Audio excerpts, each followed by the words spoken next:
The desire for freedom and impact lives within all of us. But what happens when the career path you've mastered no longer serves your highest purpose? How do you pivot from healing others one-on-one to creating systems that transform thousands of lives at once? Dr. Adrian Fletcher has walked this remarkable journey. A licensed psychologist, keynote speaker, and author with multiple advanced degrees, including a master's degree from Columbia University, she spent years providing direct mental health care, specializing in trauma and PTSD for veterans and complex cases. But beneath her impressive clinical accomplishments lies an even more extraordinary story of resilience. A survivor of familial child trafficking with lived experience of dissociation and complex trauma, Dr. Fletcher transformed her deepest wounds into a mission that extends far beyond traditional therapy.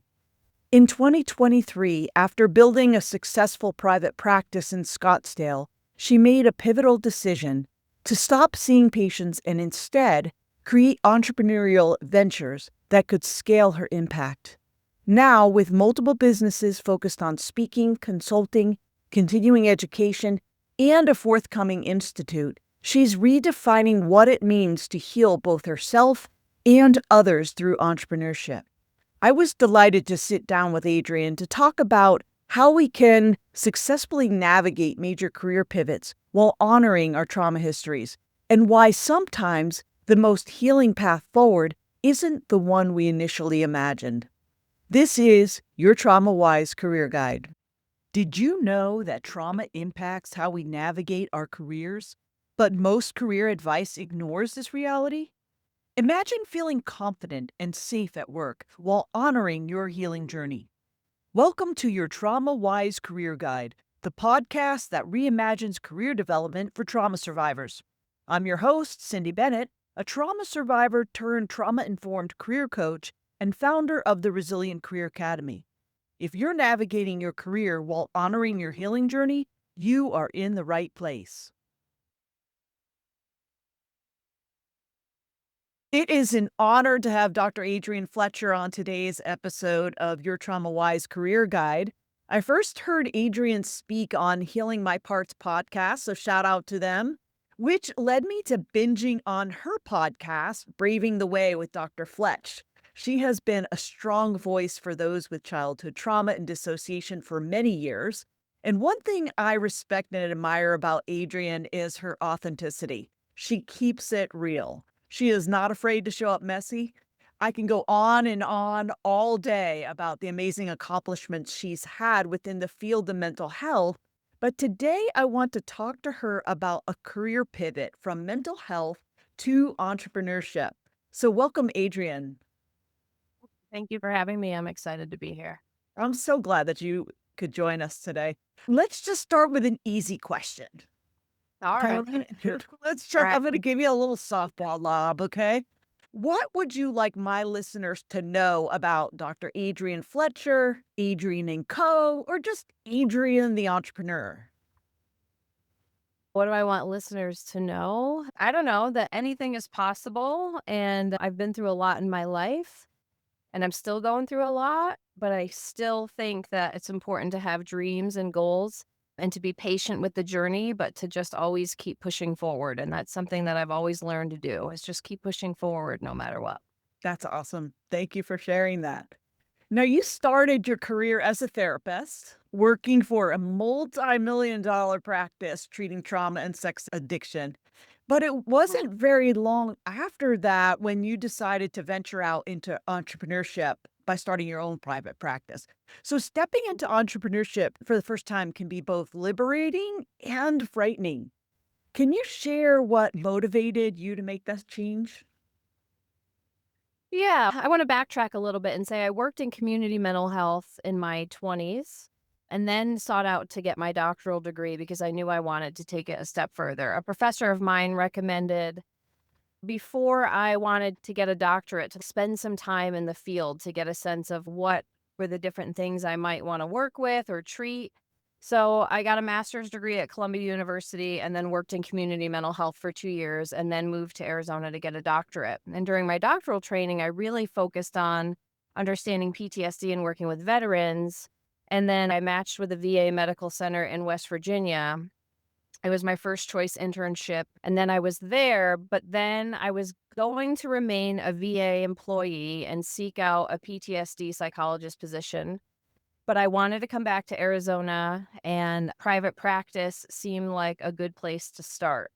But I did not get the practice that I thought I was going to get, and it was rather devastating. And I think it's Mm. important to share this piece because I think many of us can start out with a plan, but things don't go according to plan. Like the universe has other plans for you. So I thought I was going to be with this one private practice, and it was like the dream practice I had built up in my mind. And I thought I had it secured. I did all the interviews, and then it like fell through and I got referred to another practice. And I remember being like, no, in my mind, I had this all planned out. I knew exactly who I was going to work with and what I was going to learn.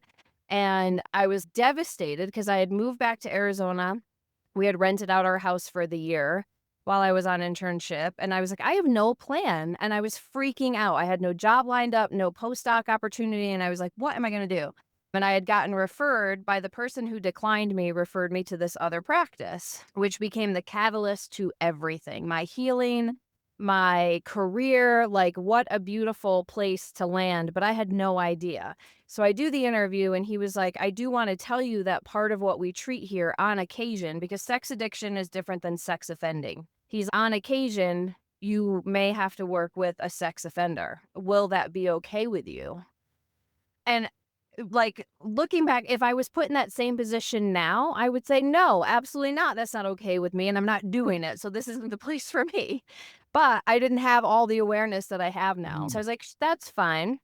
So anyway, I start working at this group practice as a postdoc, but really as a postdoc, you were like kind of bottom of the barrel. Like it felt like I was back to being a practicum student again or an intern.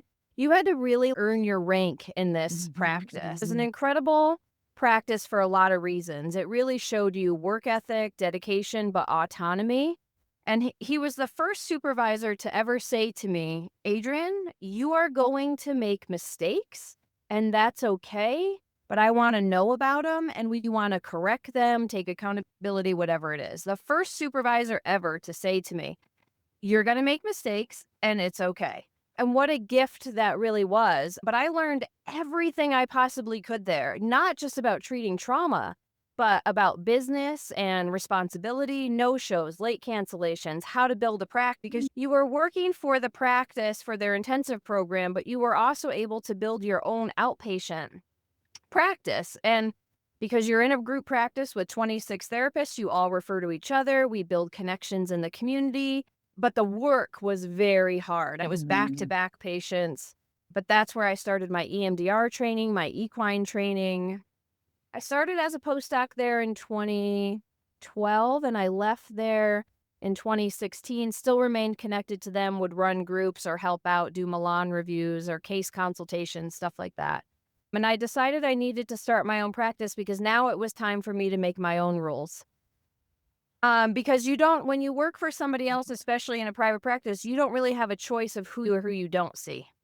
And in trauma-informed care, I'm a firm believer that it has to be the right client therapist match, and that you can't just take every client that calls. It has to be a sacred connection of trust and safety built from the beginning. And I'm a trafficking survivor, so I like to say who, where, and when for anything I do in life. I do not like anyone to have power and control over me. I just don't do well with authority. So I was like, I guess I'm going to be my own boss. And there were some things happening. Lots of times at group practices, there will be like an upheaval where it's like the people that have worked there for a long time are now ready to move on. And I would say some of the most successful therapists in Arizona have come out of this practice. Most of them have worked for the intensive program for a while, and then they learn all the things they need to learn about starting a business, and then they go out there and they start their own practices. It's really quite amazing. The supervisor that I had has had over 100 mentees in the state of Arizona. He has received several awards for being like an amazing mentor in the state. And he's a good friend of mine and a colleague. And I'll tell you, it was working for him and learning all the behind the scenes of business that inspired me to give me the strength to say, I can do this, but I'm going to have to ask for help along the way. Awesome. So that How was a was that? long answer. That was a long answer to your question. And I I tend to loved be it. verbose. No, I loved it. It talks about the journey, right? We don't just automatically start out and we have everything. We have to like learn as we go. I'm a very big believer that the work develops the worker. So like that whole part, what was it like to really, as a trauma survivor, a lot of times we struggle with asking for help. So what was that coming to the situation where you're stepping into something that's going to stretch you, and yet not really quite sure, but I know I'm gonna need some help. What was that like for you? Yeah, I think if I'm honest, I want to say that I came out of there with a little bit of arrogance. With I got this, like, whatever, I can do it better. And then you get in there and you start going through all the things you got to do from a business standpoint to get a business set up. And then you got to check the ethics with psychology and you've got to match the business with the ethics and all the things. So before we were so brilliantly interrupted by power going out, telling me about all the things that you had to learn in the background when you were like first starting out as a business owner and having to learn all the back end business things. Yeah, and I'm still learning every day. 100%. So much to learn about business. I have a little bit of an obsession with it, which is good. 100%. Yeah, it's the things you don't know what you don't know when you first start out, right? Mhm. No, Was there no, anything but that surprised you? yeah, I would say I think so many people start out with thinking they have to know everything. But business is one of those things where you really don't know until you get in there. And you've really got to be okay with making mistakes and getting confused and asking for help. And if you talk to most business owners, most people will say, I don't really know what the fuck I'm doing, but I just keep showing up every day anyway and asking for help or running it by a colleague or somebody with a similar business. It's all like baptism by fire. 100%. Yes, 100%. And I know for sometimes we get into that perfectionism where we're afraid to mess up and we have to do it perfectly. And so it like holds us back and it just keeps us stuck. For many of us who have Yeah. survived extreme trauma, there was no room for mistakes or tears or anything like that. So to make a mistake anywhere can be paralyzing for some of us. And perfectionism is a real quality of those of us who have survived extreme trauma. Attention to detail, scanning, hypervigilance. There's some of it that has really served me well in business. And then other traits, not so much. A lot of barriers to break through. 100%. Yeah. So recovering perfectionist myself, I can speak to that. And even just doing this podcast for a long time, I just swirled and swirled. And I'm like, okay, done is better than perfect. We've got to move Right. on and we'll just iterate from there. We have a minimum viable product and then we just continue to move on. Yep. Yep. Make it That's all better. we can really do. Yep. Always room for improvement. Were there any surprises about you being your own boss? I could never go back to not being my own boss, which is a terrifying thing. So I really, I just do better when I can seek out the guidance that I'm looking for versus having somebody over me or micromanage me. I do not handle it well. I really need full control. And control is something I think that comes from trauma and living in a chaotic environment, but I just have to be in control of me. That it was really freeing, but also scary because I'm responsible for me. And now I'm remarried and I have a wife who's unwell and I'm responsible for her in terms of taking care of her financially. And I'm good with that. I knew that. And she's my why. And also I won't fuck up because she means so much to me. So I've always done this dance where I put an extreme amount of pressure on myself in some way. And I always end up in situations that it's like I'm in a pressure cooker. I said, that's normal. Yeah. And I was thinking the other day, I was like, am I an adrenaline junkie? What is going on? Because I have to be fueled by things. And my wife always says I'm an instant gratification person. And I love her for her directness because no one else could tell me that. I would defend that all day long. I'd come up for every reason why that is not true. But I really thought about it the other day and I'm like, I really truly am. And sometimes that gets in my way when I'm trying to grow my next thing because I just want it tomorrow. And my wife will say, I get that you want these things like tomorrow and you're going to get there. It's just maybe might not happen as quick as you want it to.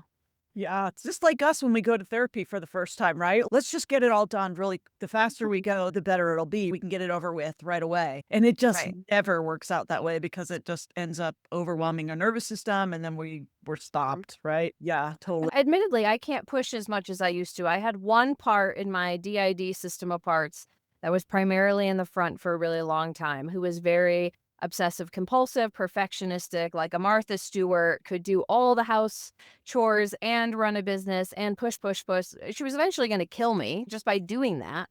And so now my life looks a lot different since that fusion. I'm a lot slower and I'm more patient. And if that part hadn't fused, I don't really know. It's just been a really challenging journey to navigate business and life with DID and the passing of my mom, a divorce, a remarriage, and all of that impacts your business. Anything you go through, 100%. but it also can be very expansive. When you get out of something that's not serving you, well, being in that depressed state, knowing something's not serving you is going to have a direct impact on your business too. How do you manage the capacity related to all those things? You have a lot of change, and change is really difficult for trauma survivors overall in general. But how do you manage your emotional capacity to handle all those things all at one time? Yeah, I just wanna be forthcoming and honest and say it gets really fucking messy, and there are times I spiral out and I have an episode of rage or a different part come forward, and it doesn't always look real pretty. It's not like I just go cry sit down and cry and get out some tears and get back to it. Like, sometimes I'm spinning out for a couple of days with whatever's going on with my parts because there's just a lot of emotions to hold space for. And not easy emotions. It's just not Yep. like a lot of joy and peace right now. It's finding ways to get more of that joy and peace while I navigate all of these different changes and routine. But I think despite the fact that I do spin out and spin out pretty bad, but it was a lot worse while I was going through my divorce, and Mabel can really speak to that more. And I hope she does share her voice because she really witnessed me like really unraveling. Even though I was the one who wanted a divorce, it was really bad for me, really hard for all of my parts, and I don't have a lot of memory of it. So, Mm. Mabel was able to witness the pain that I was going through in terms of navigating the rug being pulled out from under me regarding my home. So, it's just been a lot. When you're a business owner, you're holding space for your business and everything that comes with your business. And then when you're a survivor of trauma, you're holding space for yourself and then whatever else you have going on, a loved one, kids, whatever you're navigating. And it all has a direct impact. And I would say to keep myself pretty grounded and regulated, I got to do the things. I call it doing the things to make me less crazy, which are I gotta move my body, I've gotta breathe, I've gotta do my Mm. energy healing. I really have to keep up on those things or I tank very fast. Yeah. And Mabel and I make jokes about it. What are we gonna do today to be less crazy? And when we say crazy, we believe all the best people are crazy, but it's just you have so much to manage. You've got to make space to do those regulating things, or else everything just feels like it's on fire. Yeah. So I also dance in the entrepreneurial space on the side, but I do have a corporate gig. But it's so interesting to me that from a corporate perspective, they think, oh, we've got these wonderful benefits. We're going to send them to therapy. And they just launch you to therapy and they think everybody's going to be great. But they don't take into consideration the work involved in going to therapy and the post-therapy fallout, if you will, like all the things that it sucks your energy and doing all of those things. So, like, how do you manage work, family, therapy, entrepreneur on the side, like all of the things, major changes? Right. Yeah, it's so much, and everybody's got a different way of navigating all of Yeah. those things. And entrepreneurship comes with a great deal of risk.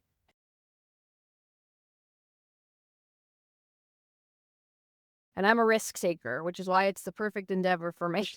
But not everybody can take those risks or wants to. And entrepreneurship can happen for anybody. I think people have a vision of, oh, if they're going to go into entrepreneurship, they've got to leave their 9 to 5 or whatever it is. But there's so many cool ways to start being an entrepreneur without you having a massive business. It takes time to grow that business. It took me 3 to 5 years to grow my private practice. And I had it for 7, and I still have the LLC because now we're turning that into something else. And so I just think it's about, I really truly believe when there's a will, there's a way. If you can ask for help and find the right resources, there's a lot of free resources out there that people aren't Yeah. aware of. And it's just about asking questions. If you're willing to ask questions, if you're willing to fail, if you're willing to make mistakes, then I really believe anything is possible. Entrepreneurship, I have to make work because I do not ever see me working for anyone else again. I can do contract work with people where I make the rules and we agree to the terms and conditions. But like even after I got divorced, I was like, maybe I should like bunker down for a while. And like I sometimes fantasize about working at the grocery store or like a dispensary or something and just having a set routine and a schedule. And one of my mentors is like, Adrian, no. You stick with your entrepreneurship. You can't go work for anybody. You've got to do you and just take your time. Yeah. Take your time. It's a Don't hard be part, got right? yeah, you have to be patient. Yeah, for sure. I'm in my third year and I've given myself 4 years to make a go as I'm trying to transition out of corporate into entrepreneurship, my retirement gig. But it's slow. And especially when you work with trauma survivors, it's even slower because they have to also operate at the speed of their nervous system. And the whole people trusting you takes a long time and a lot of effort on the front end. A mentor in recovery who always said, Larry Rule, who always says slower is faster. Yeah. And it's true. You can't fast track trauma and you can't fast track business. Sometimes businesses will take off and then people aren't prepared because they don't have the structure. It's just learning about doing it at your own pace. I think in today's culture, there's so much comparison with Instagram and influencers and blah, blah, blah. I always say, I'm not here to influence anyone. I'd like to inspire people and I'm just going to do me. And my Instagram might look pretty sometimes. It might look messy other times. My parts might take stuff down. They might throw stuff up. I don't really care. I'm not trying to be anybody but all of me. Yeah, I But love I think that. but I think too often people are like, "Oh, I gotta have what this person has, or I gotta do that." I grew up on the East Coast where everything was a freaking image. It was like, who's got what house and who's driving what car. Meanwhile, behind the scenes, organized crime is happening and nobody is paying attention.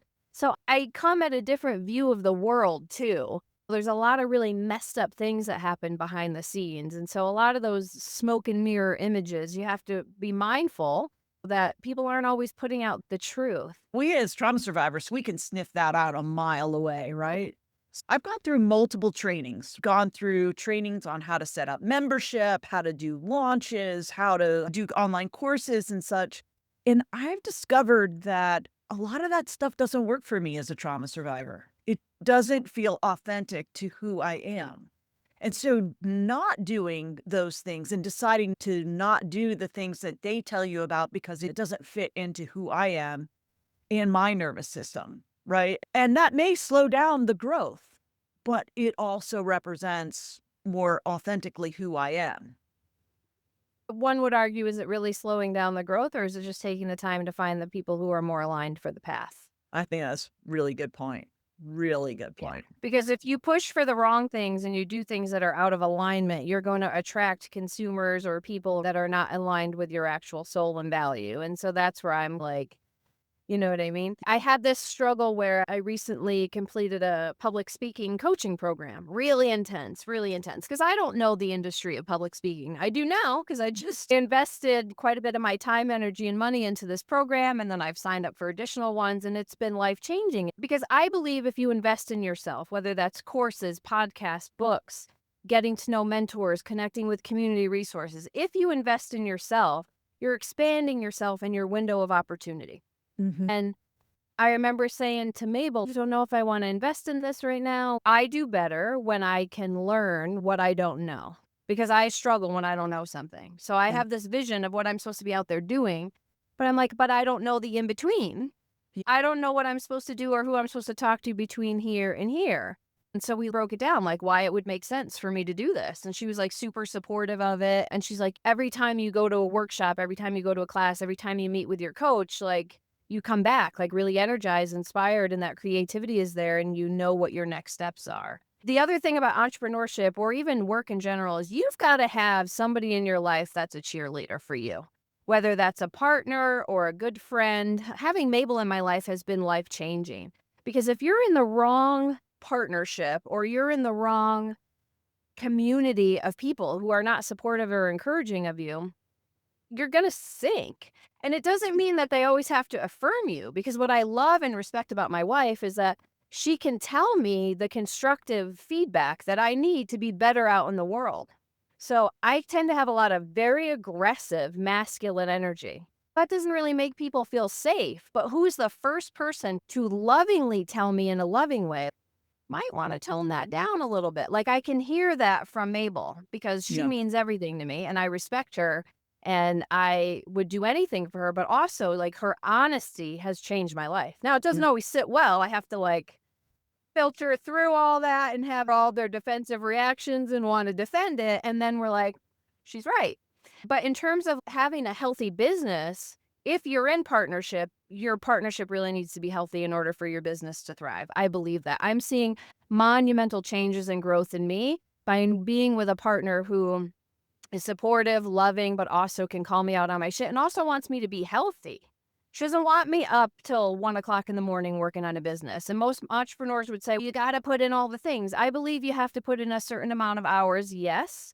And you need to be diligent and consistent with the time that you're putting in. But I have a new perspective now around health and business. And like that funny Instagram reel with one of the wives, who's my wife's making me take vitamins and drink water and shit. Like, that's my relationship now, is like I'm getting on the health track. And that's only going to further help my business and my mindset, because the mission that I'm setting out to do now is huge. And I Yeah. need to be able to have the energy and the stamina to withstand that. And right now I'm at 43 and I need to make some health changes so that I can keep thriving. Yeah. I want to hear all about what you have going on now because you just got me curious. Yeah, it's been a journey. I did the private practice thing and then I had that massive parts fusion and people are like, "Oh my God, you can't like stop seeing patients and blah, blah, blah." Okay, I took time to wind down my practice and I stopped seeing patients in December of 23 and I will never sit with another patient again. It is not what I want to do with my life anymore. I have spent 23 years working in mental health. I have helped so many people. It has been an honor. It has been a journey and I'm tired. I am tired of holding space for the dark. And I want to inspire other people to make those career pivots too. So then I stepped out into the advocacy space of just doing articles and my mentorship program, which I absolutely love, and doing the poetry thing. And I wanted to do merchandise, but I had a vendor thing fall through. And then I blew up my life. As Taylor Swift would say, I'd rather burn my whole life down than spend one more second listening to all this bitching and moaning. That's where I was. And I was like, I'm burning it all down and I'm starting anew. Advocacy was really being on the front lines of calling people out and the researchers and the stigma and Hollywood and this and that. I like helping other people with dissociative identity disorder. I feel like I'm good at that from a mentorship perspective and doing my art stuff and my writing stuff. That's not the crux of where I want to take a Yeah. business. Yeah. That's more like a hobby for me. I Sure. love coaching other people with DID and helping in that way and like writing articles from time to time. But I also didn't want to keep exposing myself and being on the front lines of letting my parts show up. My parts have given so much to the community over the last few years, and it's taken a toll on me, and it just wasn't serving my soul. So the parts and I had a meeting, and I needed all that in the beginning. The online community, connecting with others, sharing my story, that was really healing for me. It was helpful to others. And then I was like, okay, it's getting overwhelming now. It's triggering. It's not really in my best, highest good to expose myself in this way anymore. Yeah. I can do private interviews. I can contribute to articles if I feel like they have the right agenda. I can maybe help television and film with some mental health expert stuff.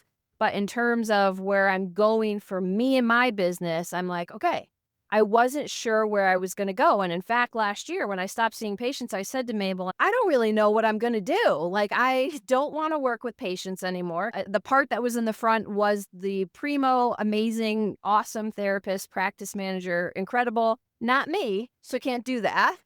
And I know it sounds weird to people. People are like, oh, you had a part fuse. She's still in you. Nope. Sorry to let you all know she's not. And I couldn't be that part if I wanted to anymore. She was a fabulous therapist. Can't do it.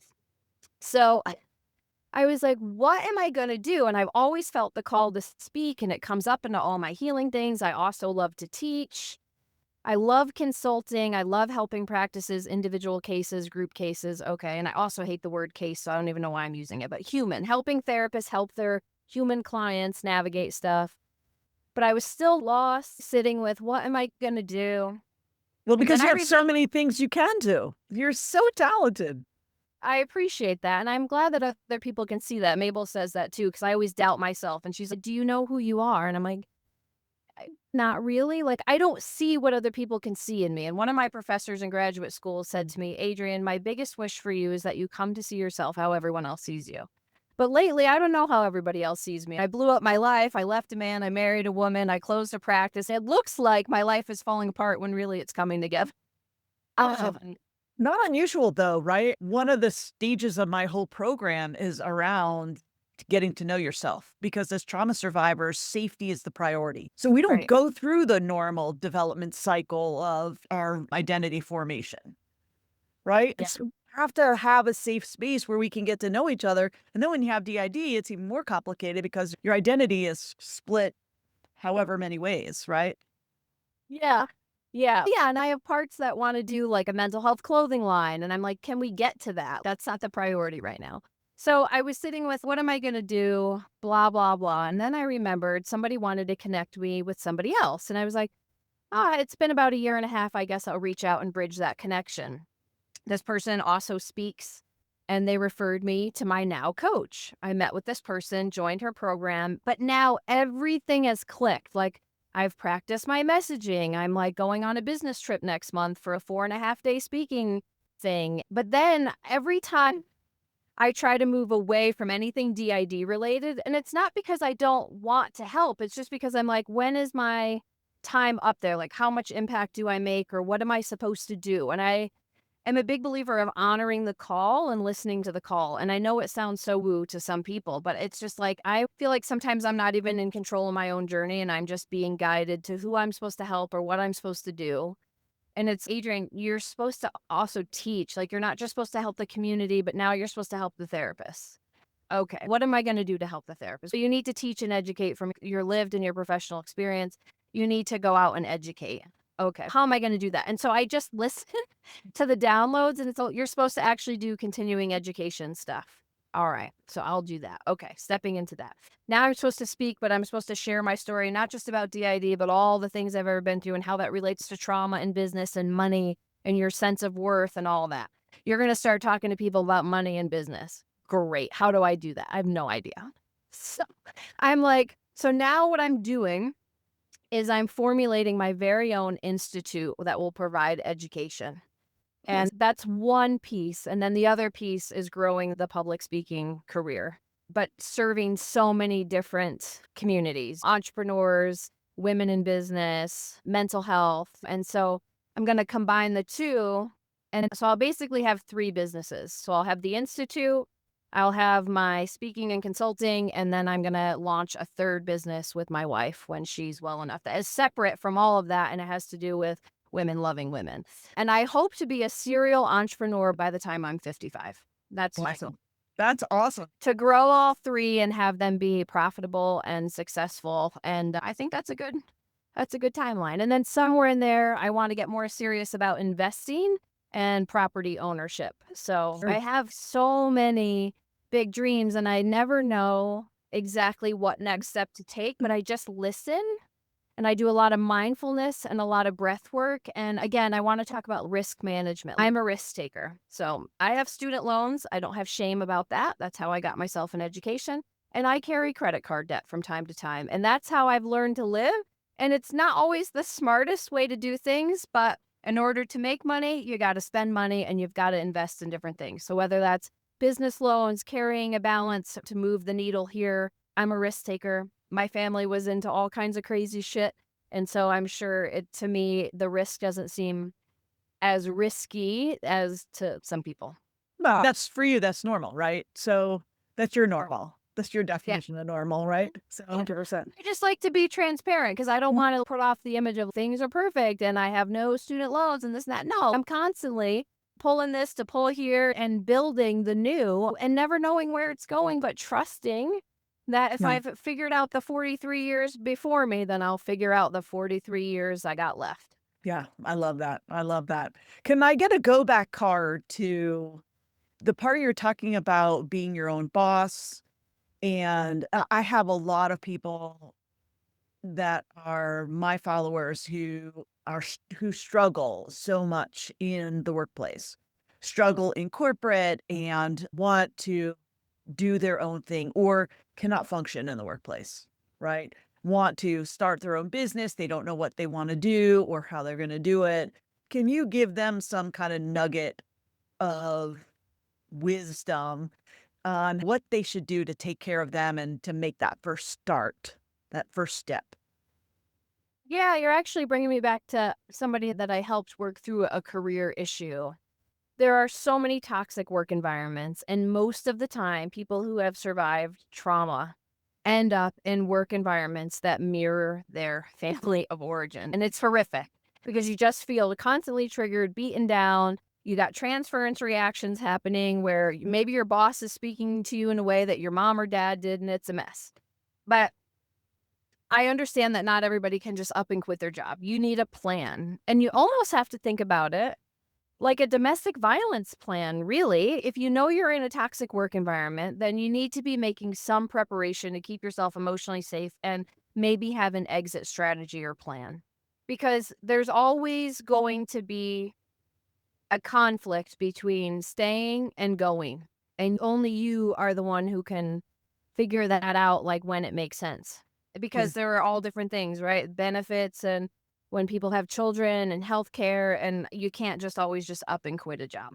Yeah. But what you can do is start with basic self-care practices at home, utilizing your paid time off for mental health days, making sure your boundaries are as tight as they can be with you don't give more or less. Sometimes trauma survivors have a tendency to overgive, and now they're overgiving in a toxic environment. So sometimes you have to pull that back and just do what you're asked to do and stop going above and beyond if you're not being compensated for it, respected for it, appreciated for it, right? You don't want to drag yourself down. The company might already be dragging you down. You don't need to contribute to it. So you got to get clear on your boundaries, get some help if there's EAP available or some type of therapy, scheduling vacation, even if it's a one day, you take a Friday or a Monday to extend your weekend.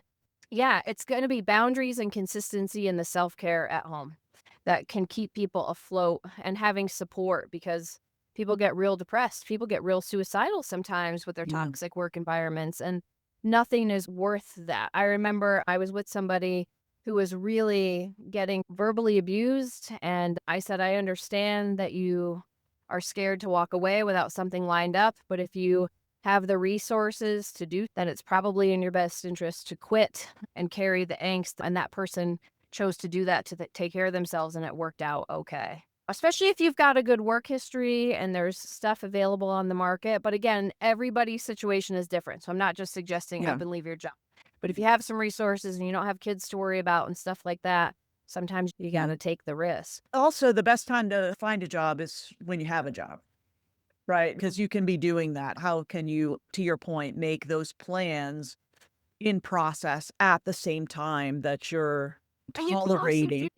do 30, 60, 90-day. Like most trauma survivors need some kind of escape or exit strategy. So even if you're like, okay, I feel this way right now, I'm going to check in and see how I feel in 30 days and 60 days and 90 days. And if in 90 days I'm still feeling the same, maybe it's now time to start looking at what opportunities are out there. Maybe it's putting feelers out there and sending a couple applications, doing interviews. And I think there's steps to take before just up and exiting. Unfortunately, if you don't take any steps knowing you're in a toxic environment, then you will get sick and likely be out of work anyway. So you have to figure Yeah. out that balance. So I work for a rather large global corporation, and I found myself in a group that, let me just say, they were my people.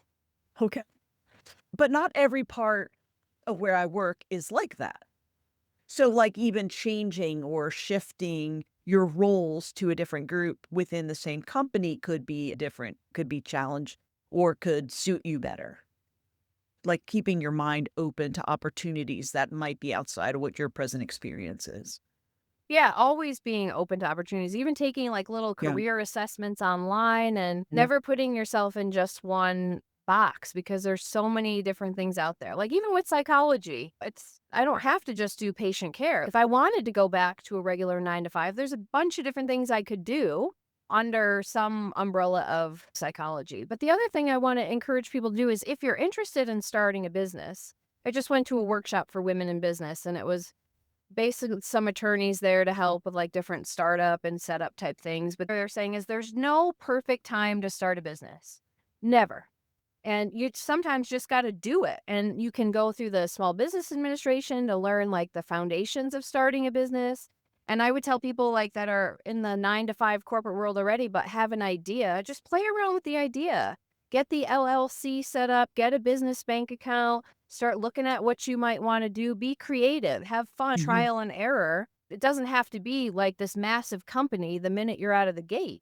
Yeah, If you would have asked me 5 years ago what I would be doing now, I wouldn't have given you the same.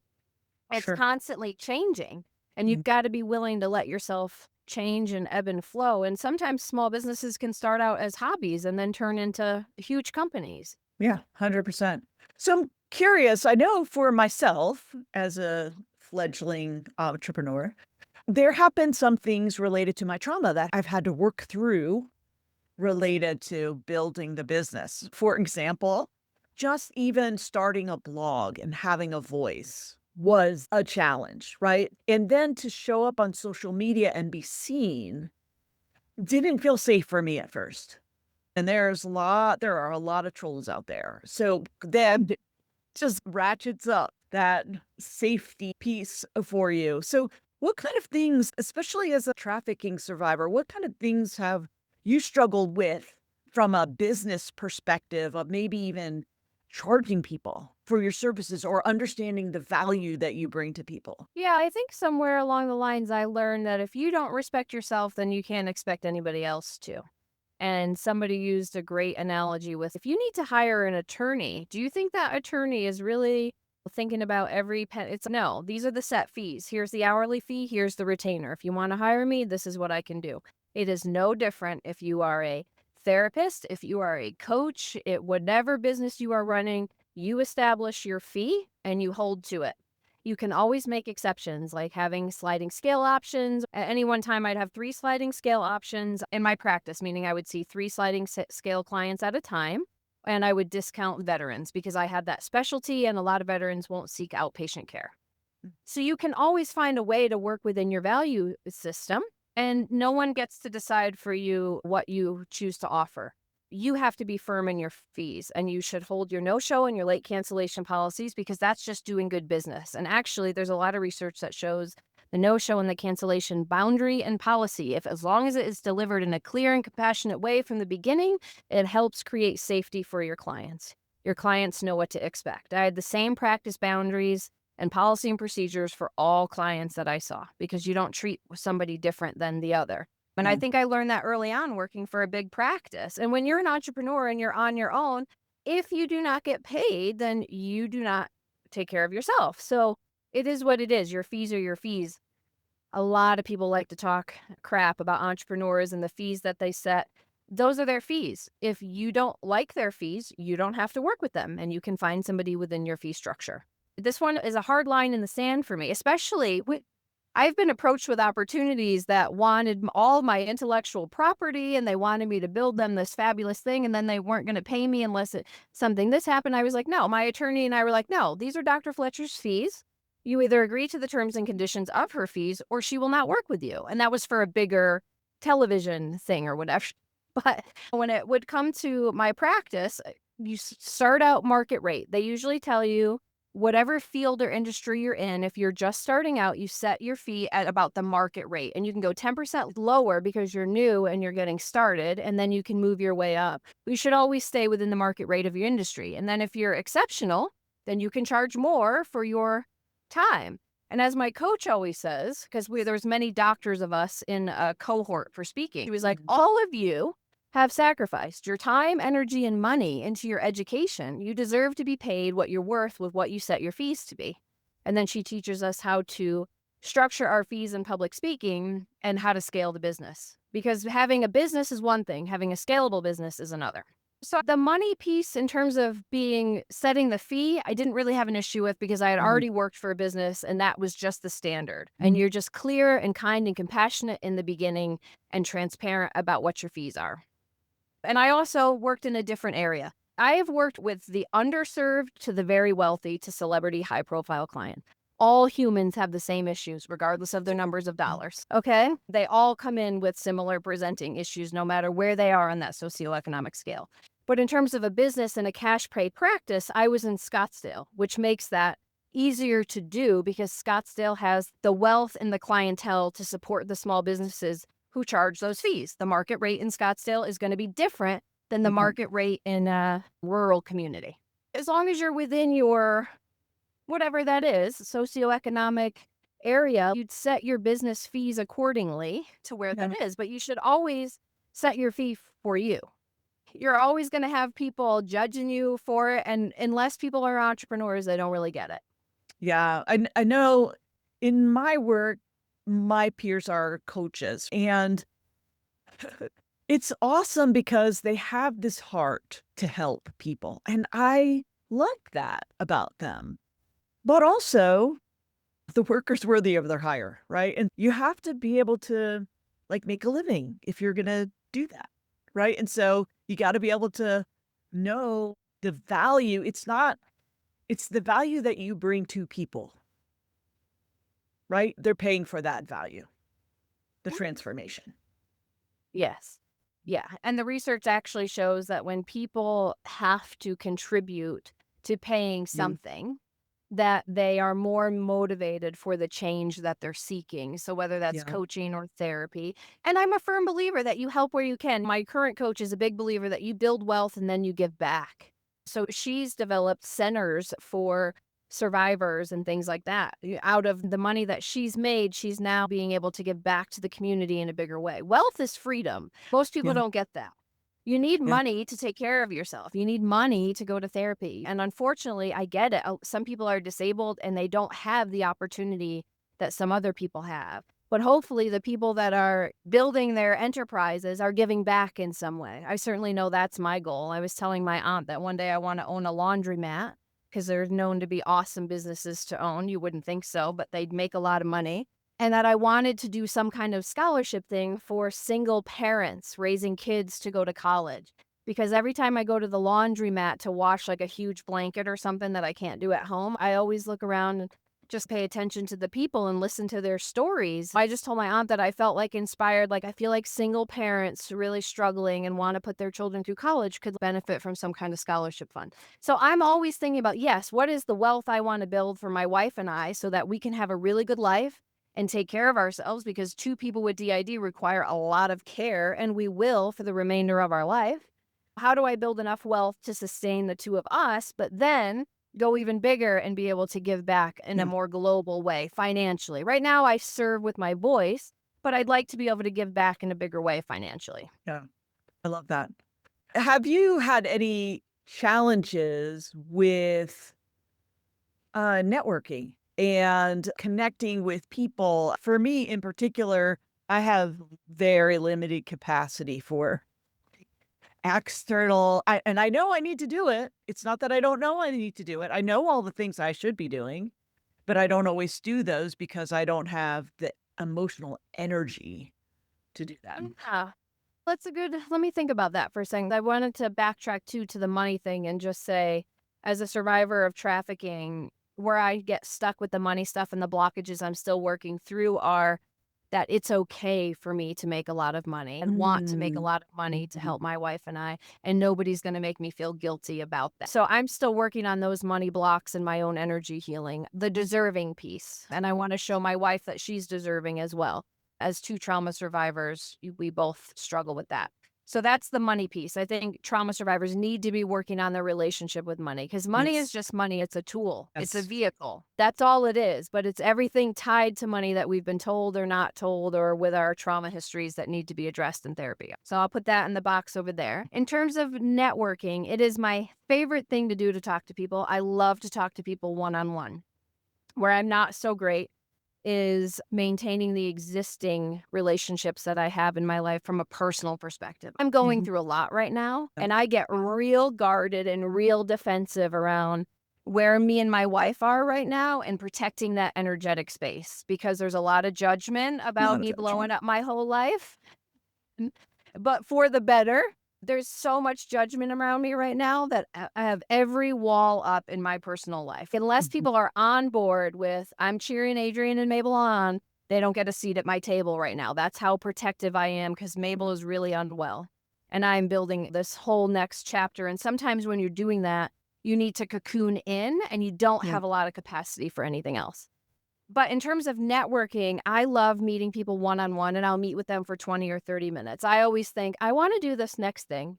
Who do I know in my existing network that can help me do this? Mhm. Or I set a challenge for myself every time I go to an event my coach is hosting, or if we have a business meeting, I'm looking at who's in that circle that inspires me that I can reach out to and have a meeting with.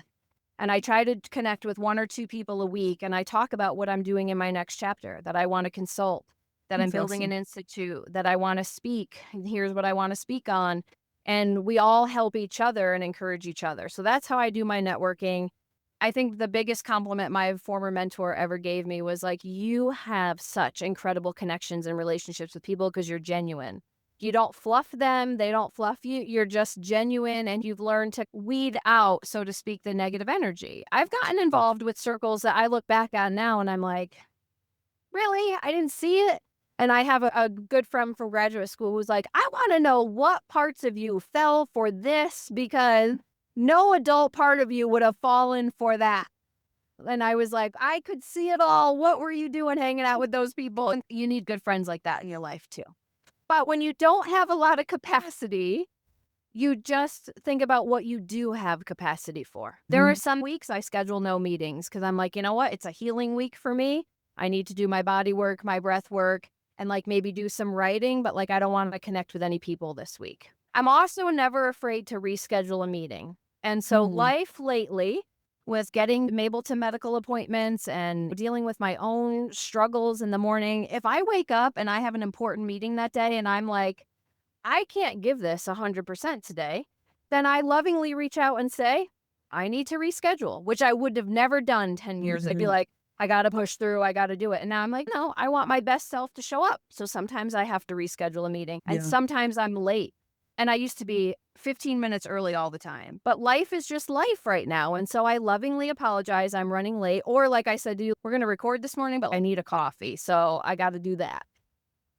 You Totally just support the coffee thing. you just learn what is gonna make me feel all right to step into my day. What's my intention for the day? Yeah. Being with Mabel, I know I bring her up a lot, but she's like my rock. I've really learned to slow down, to be more patient, and not to rush. She was like, "You think you're multitasking, but you're really not." Like, it's fruitless effort when you're, like, in a constant state of frenzy.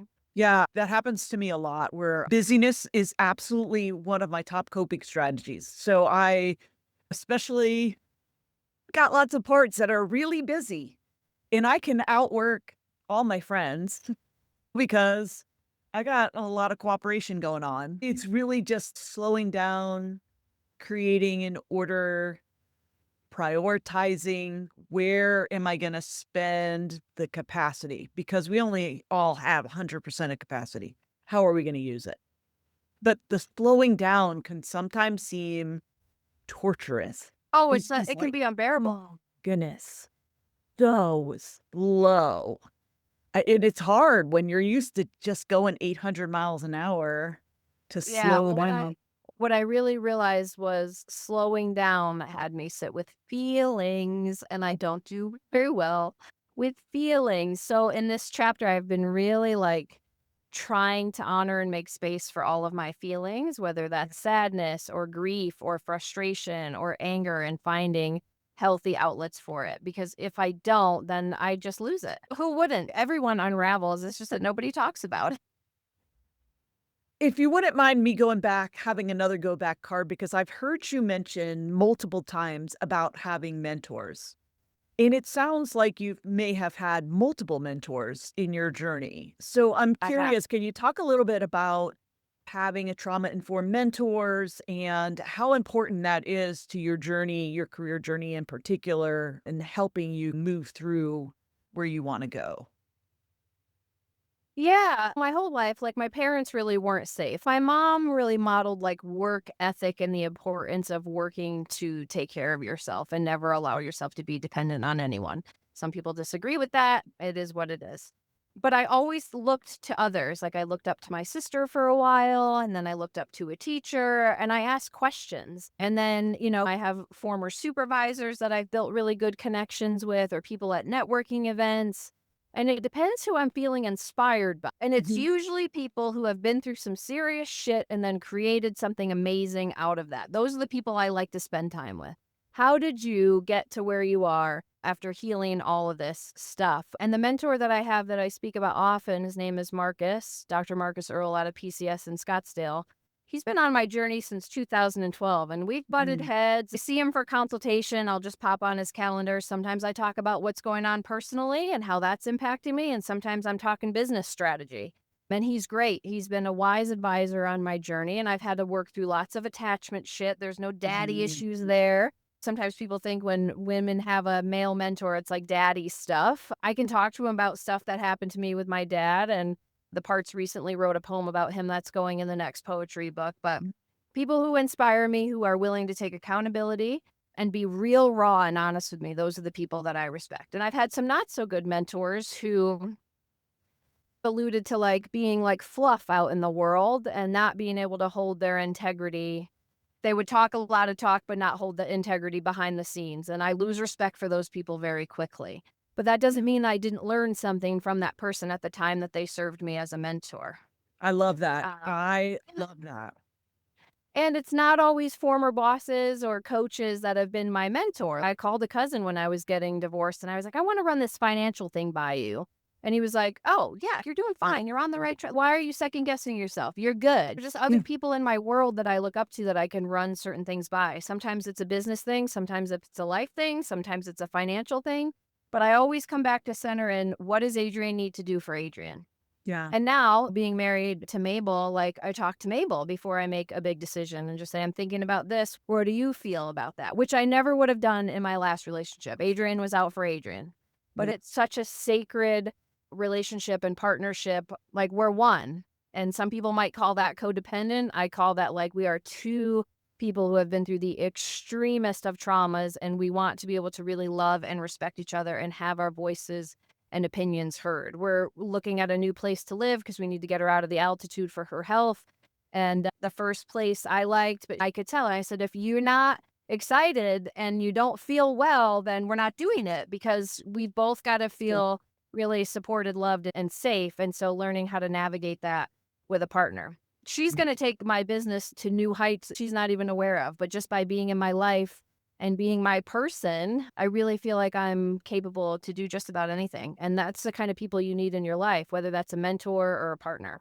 I love that. I love that kind of support. I know for a lot of my folks, I know for me, I didn't have really a mentor because I didn't really let anybody in, right? Mhm. So being able to open up and to say, okay, that person's safe enough, I would be happy to talk to them. Or to your point, you said to someone who has had that lived experience and can understand where I'm coming from.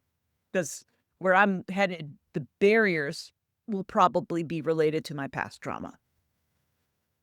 And working through the barriers and being aware of them is the first step, just the Yeah. awareness and then the commitment to work them through. So, yeah, I think mentors can sometimes be people hosting podcasts and things. It's not always people right away. All right, we have gotten to our time together, and I know you've got somewhere that you need to go that's super, super important. So, is there anything else that you'd like to say, something maybe we missed or that you think would be helpful for our folks when it talks about career pivots? No, I think it's just that just know that you got to do you. And there's always a risk involved, no matter what. Whether you stay in a job, leave a job, start a business, close a business, there's always risk involved. But with some risk comes great reward. But you got to be willing to be persistent and consistent and stick with it and tune out all the negative noise from friends, family, other people. You at your core have to believe in yourself and stick with those who believe in you, and I truly believe that anything is possible. You just have to be willing to do the work. Awesome. Thank you so much for your time. I appreciate you so much, and I wish you the best. Thanks so much for having me. I appreciate it. All right, take care now. You're not walking this path alone. Every step you take toward a trauma-wise career is an act of courage, and I'm here cheering you on. If today's episode resonated with you, share it with another survivor who needs to hear this message. Together, we're rewriting the rules of career success. Keep rising, keep healing, keep building.